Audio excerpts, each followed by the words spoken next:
नमस्कार। साई वाणी में आप सबका स्वागत। भाई और बहनों, शिरडी के साईं बाबा के विचार हम सबको प्रेरणा देते हैं और बाबा हमें शक्ति देते हैं। साई वाणी के माध्यम से आपको मिलने आते हैं। आपके जीवन में जो जो समस्याएं हैं वो समस्याएं आपको दूर करने की शक्ति बाबा देते हैं और यही शक्ति को लेकर हम आगे जाना चाहते हैं। यही विचार हम सबके विचार है। मैं बहुत कुछ कहने जा रहा हूं, बट आखिरी में मैं इतना ही कहना चाहता हूं कि यह सब शक्ति मेरी ध्यान के लिए है, धारणा के लिए है और समाधान के लिए है। यह समाधान की शक्ति किस चीज के लिए है? तो हमें बहुत कुछ करना है जीवन में। जीवन में क्यों, कैसे और किस लिए? बहुत सारे मेरे मित्र मुझे पूछते हैं हमेशा कि थक जाते हैं हम, कभी कभी अकेले लग जाता है, हमें पता नहीं चलता। मैं बहुत सारे महाविद्यालयों में और विश्वविद्यालयों में भी गया, वहाँ के प्रोफेसर्स लोगों से, प्राध्यापकों से और मेरे कुछ विद्यार्थी मित्रों से बातचीत की तो उनके जीवन में कुछ दिशा नजर नहीं आ रही है। हजारों करोड़ों लोग आज बेरोजगार है और जीवन में चाहते हैं कि वो क्या करे और कैसे करे। मैं फिर से कहना चाहता हूं, आओ, साई वाणी का ये पूरा परिवार आप सबके लिए एक दिशा देने वाला और मार्गदर्शक परिवार है, क्योंकि हम चाहते हैं कुछ कर गुजरने के लिए मौसम नहीं मन चाहिए भाइयों, साधन तो जुट जाएंगे, संकल्प का धन चाहिए। साईं बाबा के बारे में मुझे फिर से एक बार आप सबको कहना है, वो आए और आकर चले गए, मौन रहे और फिर कुछ कह गए। कुछ था जो बिन बाटे ही बढ़ गया, कुछ था जो बिन बाटे ही बढ़ गया। जल उठे दिए और अंधेरा झट गया, जल उठे दिए और अंधेरा झट गया। अरे बाबा का यही तो विचार है। अपने जीवन का दिया जलाया उन्होंने और बहुत अच्छी तरह से बांटा। क्या जिंदगी कितनी खूबसूरत है, क्यों आप परेशान हो जाते हो? मैं कुछ चंद कहानी आपको कहता हूं तो आपको शायद वो समझ में आती होगी। अगर नहीं आती होगी तो जरूर आप हमसे संपर्क करें। हम संपर्क इसलिए करना चाहते हैं, हम लोगों को फिर से जीने की कला सिखाने वाले हैं। अध्यात्म को अपने जीवन में लाके अपने जीवन को सुंदरता की तरह से एक जीवन जीने की कला हम सिखाने जा रहे हैं। और हम इसलिए कहते हैं कि चंदन के पेड़ को बताना नहीं होता कि वो चंदन का पेड़ है, क्योंकि उसकी खुशबू आती है। मैं आज आपको कहना चाहता हूं, सबसे पहली बात मैं आपको कहना चाहता हूं कि वीणा, जिंदगी एक वीणा है। वीणा एक गांव की एक बहुत बहुत मशहूर कहानी है। एक गांव में बहुत बड़ा एक महल था और उस महल में बहुत सारे लोग रहते थे, बड़े बड़े लोग थे, अमीर लोग थे। बट कुछ सालों पहले उस घराने में एक संगीतकार आके उनके लिए वीणा बजाता था। वो संगीतकार गुजर गया, आगे के लोग नहीं वीणा बजाते थे, तो वहाँ वीणा ऐसी ही रखी जाती थी।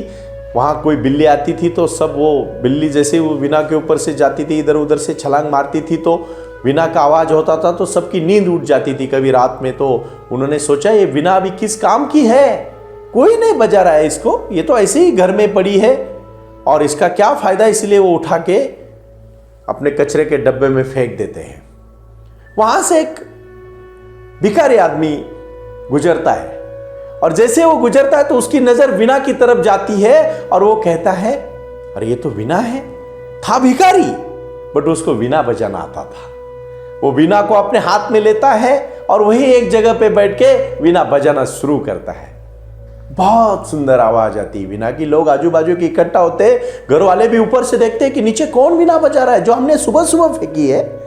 और वो वीणा बजाता बजाता है तो लोग घूमते नाचते और उसी प्रकार वो घर के किसी आदमी की फिर से ईर्ष्या जगती है और वो कहते कि नहीं ये तो हमारी वीणा है। वो नीचे जाते और उसको भिखारी को बोलते हैं, दे चल ये मेरी वीणा है। वो बोलता है, वीणा? ये आपकी वीणा? आपकी कैसी हो सकती है, आपने तो इसको फेंक दिया।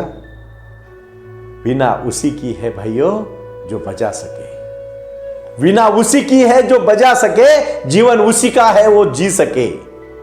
जीवन हर एक के बस की बात नहीं है। खा पी के तो जानवर भी जीते हैं, फिर इंसान और जानवर में फर्क क्या है? साईं की यही तो महिमा है। आओ साईं के दरबार में, साईं का आशीर्वाद लो और जीवन की वीणा बजाना सीखो। देखो जीवन कितना मधुर है, जीवन कितना सुंदर है और जीवन की भाव और अभिलाषा कितनी सुंदर है। मैं कहना चाहता हूं फिर से एक बार आपको, दौड़ो लेकिन शांति से, जीवन जियो लेकिन समाधान से, जीवन जियो साईं के आशीर्वाद से, जीवन जियो साईं के ध्यान से और जीवन में खुशी लाओ। अपने को जितना चाहिए उतना लाओ, अपन खुशी बांटो, खुशी मिलेगी। खुशी तभी मिलेगी जब खुशियां बांटोगे। यही तो साईं वाणी का विचार है। अरे आप नहीं समझ रहे हो? क्यों नहीं समझ रहे हो? क्यों दौड़ रहे हो आप किसी चीज के पीछे? हमें क्या चाहिए? हमें सुख चाहिए, शांति चाहिए, समाधान चाहिए, परिवार चाहिए, जीवन चाहिए, सम्मान मान चाहिए, सुख शांति चाहिए, आरोग्य चाहिए। लेकिन दौड़ने से नहीं मिलेगा, चलने से मिलेगा। कदम कदम पे चलोगे पहुंच जाओगे, एक एक कदम से चलोगे शांति से पहुंच जाओगे। मैं इसीलिए कहता हूं साईं वाणी सुनो और साईं ध्यान करो, हर समस्या दूर होगी। मैं जब आपके शहर में आऊंगा आपको मैं एक ही बात कहूंगा, जुड़ो, कोई भी समस्या रहने दो। 9604050607 यहां हमारे सुदर्शन जी हैं, उनके साथ संपर्क करो और अपने जीवन में वार्तालाप करने का सोचो। एक दूसरे के साथ बातचीत करो, रुको मत। मन में दबाओगे ना वो फट जाएगा। एक बार एक इंसान एक जगह से दो, एक बूढ़ा और एक नौजवान दोनों चलते हैं। उनको एक जगह पे शाम होते होते सूरज डूबने से पहले पहुंचना होता है, लेकिन रास्ते में एक छोटा सा झील आता है और वो झील को पार करके जाना होता है। तो वो झील में वो बैठते हैं नाव में। तो नाव वाले को पूछते हैं कि हमें शाम होने से पहले वहां तक पहुंचना है, वो जंगल को पार करना है।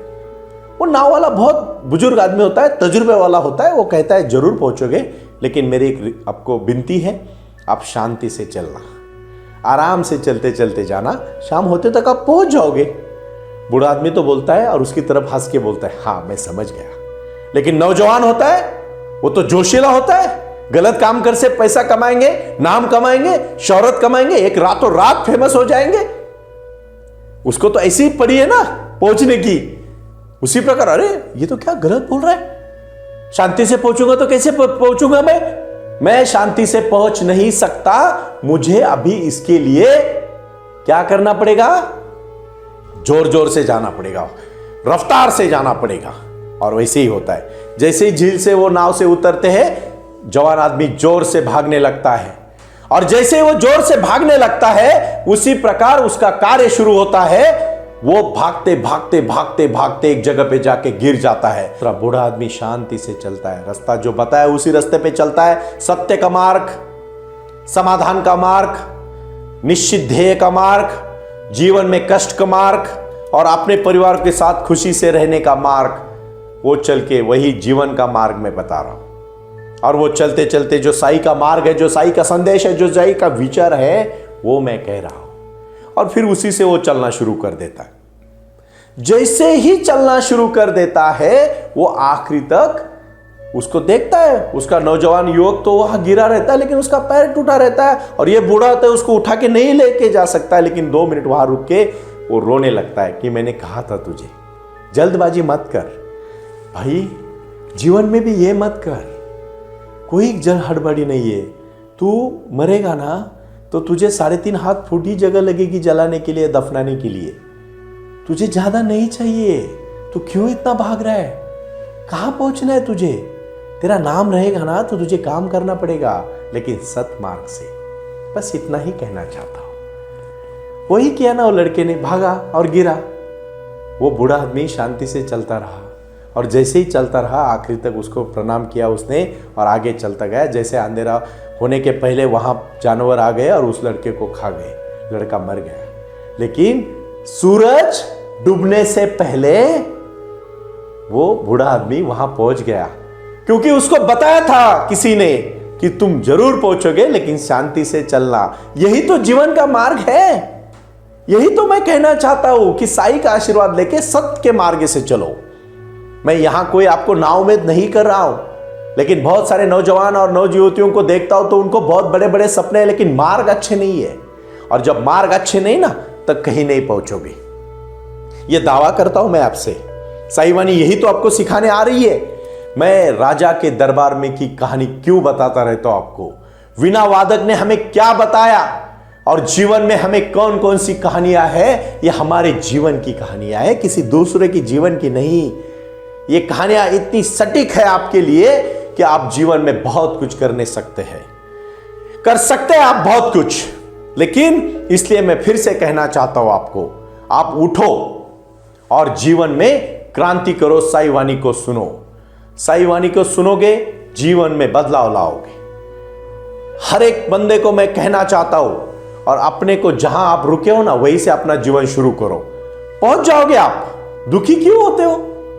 अगर सबका मालिक एक है, बाबा है, तो सबके लिए है। कभी कभी दुख आएगा, कभी सुख आएगा। एक राजा होता है और राजा अपने बहुत प्यारे मित्र मतलब वजीर के साथ एक जंगल में सैर करने चला जाता है। उस दिन क्या होता है, सैर करते करते वो थोड़ा सा आगे चले जाते हैं और उनके पास खान पीन के लिए कुछ नहीं होता। पेड़ पौधे भी ज़्यादा नहीं होते, तो फल भी नहीं होते, लेकिन एक उनको बहुत अच्छा पेड़ दिखता है और उस पेड़ में एक ही फल, बहुत बड़ा अच्छा फल दिखता है। दोनों को बहुत भूख लगी होती है, बहुत भूख। तो राजा बोलता है अपने वजीर को, देख अबे हम बहुत दूर आए हैं, तेरे को भी भूख लगी है, मुझे भी बहुत भूख लगी है। उस पेड़ में एक बहुत बड़ा अच्छा फल है, उसको तोड़ दे, आधा आधा खाएंगे तो हमें अच्छा लगेगा, तो हम दोनों का भी पेट भर जाएगा और खुश रहेंगे हम दोनों, और फिर हमारे राज दरबार में चले जाएंगे।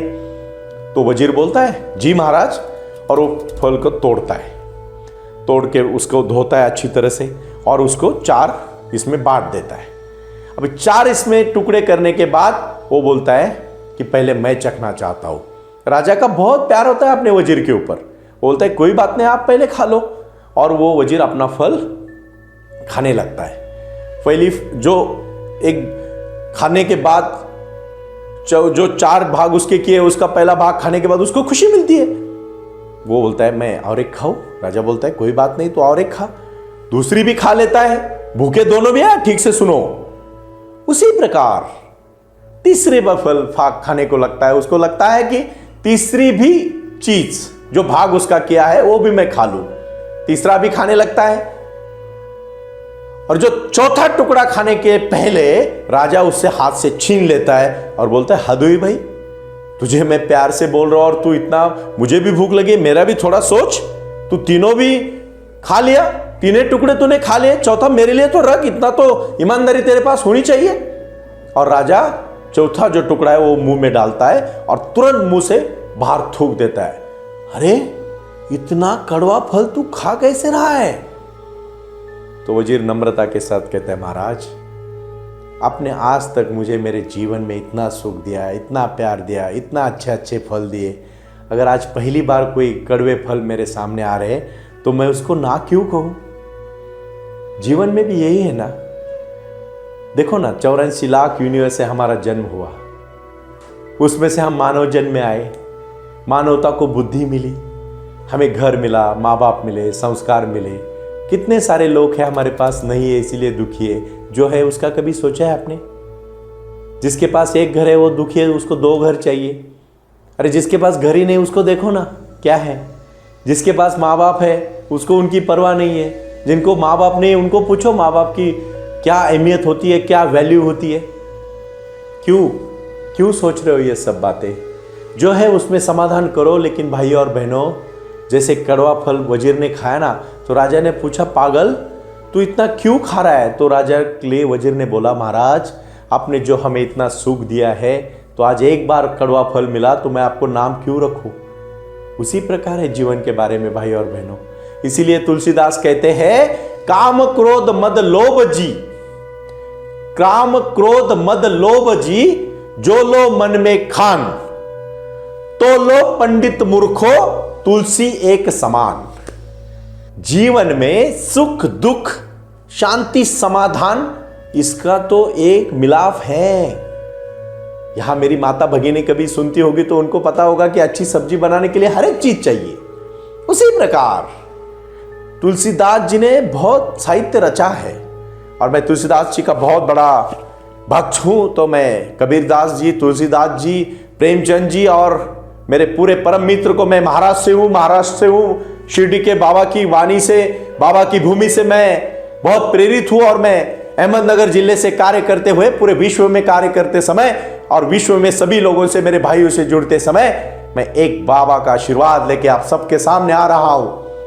उसी प्रकार तुलसीदास जी ने क्या कहा है इधर, उन्होंने कहा है कि जब एक व्यक्ति मन में काम, गुस्सा, अहंकार और लालच भरे होते हैं तब तक एक ज्ञानी और मूर्ख व्यक्ति में कोई भेद नहीं होता, दोनों एक जैसे ही होते हैं। बहुत पंडित ज्ञान बांटते हैं लेकिन आचरण शुद्ध नहीं होता है। मेरे को यही कहना है आप सबसे कि माफ करिएगा, मैं किसी व्यक्ति के ऊपर नहीं बोल रहा हूं, बट अपने अंदर का ज्ञान जगाओ, दूसरों के दिए की जरूरत नहीं पड़ेगी।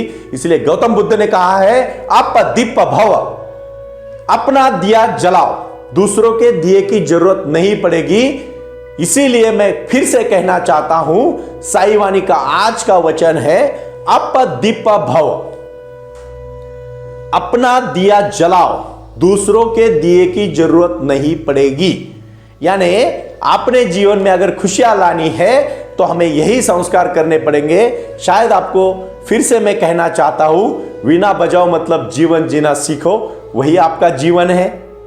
दूसरी कहानी जो मैंने बहुत महत्वपूर्ण आपको सामने बताई, जो कहानी कौन सी है, जो अपने दौड़ने की कला है।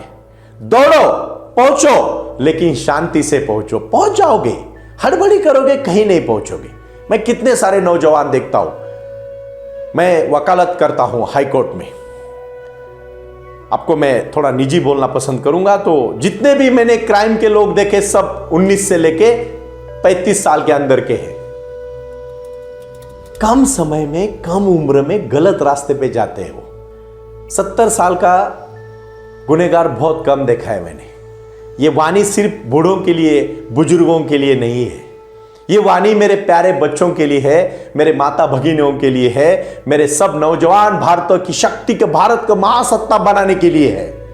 ये ध्यान में लाना चाहता हूं मैं मेरे बच्चों को, पूरे देश के बच्चों को मैं ध्यान में लाना चाहता हूं। जिस दिन ध्यान में आओगे भारत महासत्ता बनेगा, और वो भी उसी मार्ग से बनेगा जिस मार्ग से गौतम बुद्ध जी ने कहा था अप दीप भव, अपना दिया जलाओ भाइयों, अपना दिया जलाओ। दिया कौन सा जलाना है आपको?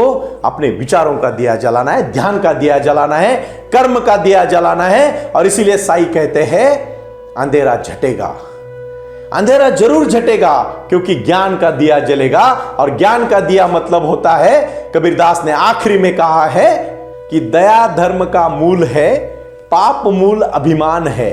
तुलसी दया न छाड़िए, जब लग घट में प्राण है। मतलब दया धर्म का मूल है, अभिमान पाप का मूल है।